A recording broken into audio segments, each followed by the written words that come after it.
नमस्कार, आप देख रहे हैं आपकी आवाज़। आज हमारे साथ हैं उम्मीदवार राम बेनीवाल जी, जो कि बाड़मेर से सांसद हैं। उनसे बात करेंगे अमित शाह के बयान के ऊपर। आपका स्वागत है आपकी आवाज़ में। धन्यवाद, आपका भी बहुत बहुत स्वागत है। जैसे अमित शाह जी ने जो बयान दिया बाबा साहब के ऊपर, उसके बारे में क्या कहना है आपका? सबसे पहले तो उनके बयान की हम घोर निंदा करते हैं। जी। बाबा साहब ने का जो अपमान किया है गृह मंत्री जी ने जो बयान देकर, उसकी हम घोर निंदा करते हैं। और उन्होंने जैसे बोला कि क्या बाबा साहब बाबा साहब बाबा साहब कर रहे हो, इतने नाम तो अगर भगवान के लेते तो 7 जन्म तक सरोग मिल जाता। तो मैं उनसे कहना चाहता हूँ कि सरोग किसने देखा है? आज धरती के ऊपर सरोग देखा किसने है? हम धर्म के प्रति सच्ची आस्था रखते हैं, श्रद्धा रखते हैं, लेकिन जो संविधान से, जो देश के संविधान से, संविधान निर्माताओं द्वारा जो संविधान बनाया, उससे देश की तरक्की हुई है, आम आदमी की तरक्की हुई है। और हमारे जैसे सामान्य किसान के परिवार के लोग यहाँ पार्लियामेंट तक पहुँचे हैं तो देश के संविधान से पहुँचे हैं। और संविधान निर्माताओं की इस प्रकार से अपमान करते हैं, बेइज्जती करते हैं, ये पूरा देश कभी बर्दाश्त नहीं करेगा। न कांग्रेस पार्टी ये अपमान बर्दाश्त नहीं कर सकती। लेकिन जो संविधान से हम आगे बढ़े हैं वो सड़क से कम नहीं है। आज पढ़ लिख कर जो समानता का अधिकार मिला है, जो मौलिक अधिकार संविधान के ने आम लोगों को दिए हैं, उनसे ही, उनके माध्यम से ही लोग सड़क जैसा एहसास कर रहे हैं। तो उनके इस प्रकार उनका अपमान करना, इसकी हम घोर निंदा करते हैं। और पूरे देश के अंदर उसके बयान की थू-थू हो रही है। और बीजेपी पार्टी ने इस घटनाक्रम को दबाने के लिए ये पूरा हाई वोल्टेज ड्रामा किया। सर, कल प्रेस कॉन्फ्रेंस की अमित शाह जी ने, तो उन्होंने कहा कि मेरे बयान को तोड़ मड़ोड़ के पेश किया जा रहा है कांग्रेस के द्वारा। नहीं, बिल्कुल गलत बोल रहे हैं। हम पार्लियामेंट के अंदर ही थे, उनके बयान को सुन रहे थे। जिस तरीके से उनके जो जो बोला है वो बहुत ही निंदनीय है। और स्पष्ट, उनके शब्दों से स्पष्ट हो रहा है कि उन्होंने संविधान निर्माता बाबा साहब भीमराव अम्बेडकर जी का अपमान किया है। और ये अपमान कांग्रेस पार्टी और पूरा देश कभी बर्दाश्त नहीं कर सकता। सर, कल प्रेस कॉन्फ्रेंस खड़गे जी ने की, उन्होंने कहा था कि ये बीजेपी मनुस्मृति को मानने वाली है और बाबा साहब का कभी भी सम्मान नहीं करती। बिल्कुल, खड़गे जी ने सही बोला है। बीजेपी हमेशा भ्रमित करती है अपने अलग अलग मुद्दे लाकर, उन देश का ध्यान भटकाकर, और कैसे किस तरीके से सत्ता में आए उस नीति पे चलती है। आज देश को ज़रूरत है किसान को समर्थ करने की। और ये किसान की आय दुगनी करने की जो बात कर रहे थे, किसानों को मजबूत करने की बात कर रहे थे, एमएसपी की बात कर रहे थे, उन सभी मुद्दों से ध्यान भटकाने के लिए इस तरीके के पैंतरे चलाती है। आज देश का किसान सड़कों पर बैठा है, एमएसपी के लिए संघर्ष कर रहा है। आज देश का किसान खाद और पानी के लिए संघर्षरत है, बिजली के लिए संघर्षरत है। किसानों को कृषि कार्य के लिए बिजली नहीं मिलती, और उनको हर प्रकार की जो सुविधा मिलनी चाहिए वो सुविधा किसानों को नहीं मिल रही है। फसल बीमा का क्लेम किसानों को समय पर नहीं आता है क्या, और खाद बीज वगैरह टाइम पर नहीं मिलने की वजह से किसान आज बहुत बड़ी मुसीबत में है, परेशानी के ऊपर है। उसकी तरफ किसी का ध्यान नहीं है। आज देश का युवा, बेरोजगार युवा जो दर दर की ठोकरें खा रहा है, उसके प्रति इनका किसी का ध्यान नहीं है। आज लाखों की संख्या में सरकारी वैकेंसियाँ खाली पड़ी है, उन पदों को भरने का ये नाम नहीं लेती, और युवाओं को रोज़गार देने की नाम नहीं लेती। खाली स्किल डेवलपमेंट सेंटर के माध्यम से कि हमने ऐसे कर दिया वैसे कर दिया।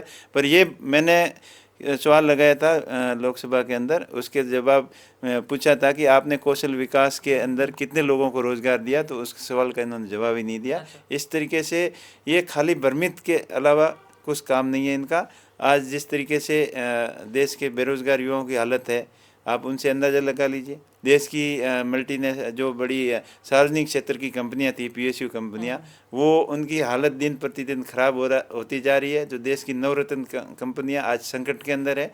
ये खाली सिर्फ और सिर्फ प्राइवेट कंपनियों को, एक दो बड़े उद्योगपतियों को बढ़ावा देने के अंदर लगी हुई है। और इस चीज़ का अगर कांग्रेस पार्टी ने इनकी नीतियों का उजागर किया तो ये बात इनको सहन नहीं हो पा रही है, इसलिए ये ड्रामे कर रहे हैं। सर, एक और चीज़ है, कल खड़गे जी ने अमित शाह का इस्तीफा मांगने की मांग की, पर कल प्रेस कॉन्फ्रेंस में अमित शाह जी ने उनके मजाक उड़ाते हुए कहा कि यदि मैं इस्तीफा भी दे दूंगा तो भी खड़गे जी को कोई फ़ायदा नहीं है।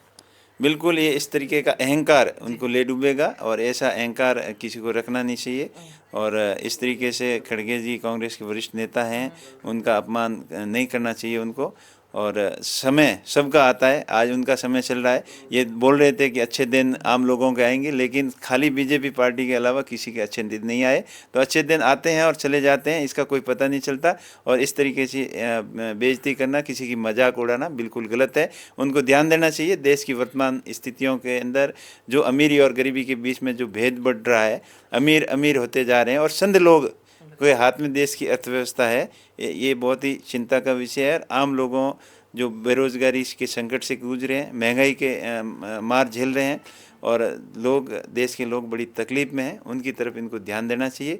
लेकिन ये सिर्फ और सिर्फ कुछ लोगों की तरफ ध्यान है इनका, और सत्ता हथियाने के लिए धर्म की राजनीति करते हैं, संप्रदाय की राजनीति करते हैं और देश के लोगों का ध्यान भटकाकर जो ये कोशिश कर रहे हैं, इससे धीरे धीरे देश का मतदाता जागरूक हो रहा है। इन्होंने तो संविधान बदलने की भी बात की थी, अभी बाबा साहब का अपमान कर रहे हैं। तो इनकी नीतियाँ ही ऐसी रही है और इनकी नीति ये रही है किस तरीके से लोगों को आपस में लड़ाकर सत्ता हथियाना। सर एक और चीज़ है, आज जो घटा है, जैसे संसद के अंदर खून खराबा हुआ, इसके ऊपर क्या कहना है? कोई खून खराबा नहीं हुआ, ये हाई वोल्टेज ड्रामा था। ऐसा हम तो पिक्चरों के अंदर देखते थे, फिल्मों में देखते थे, और आज हकीकत में वहाँ देखा।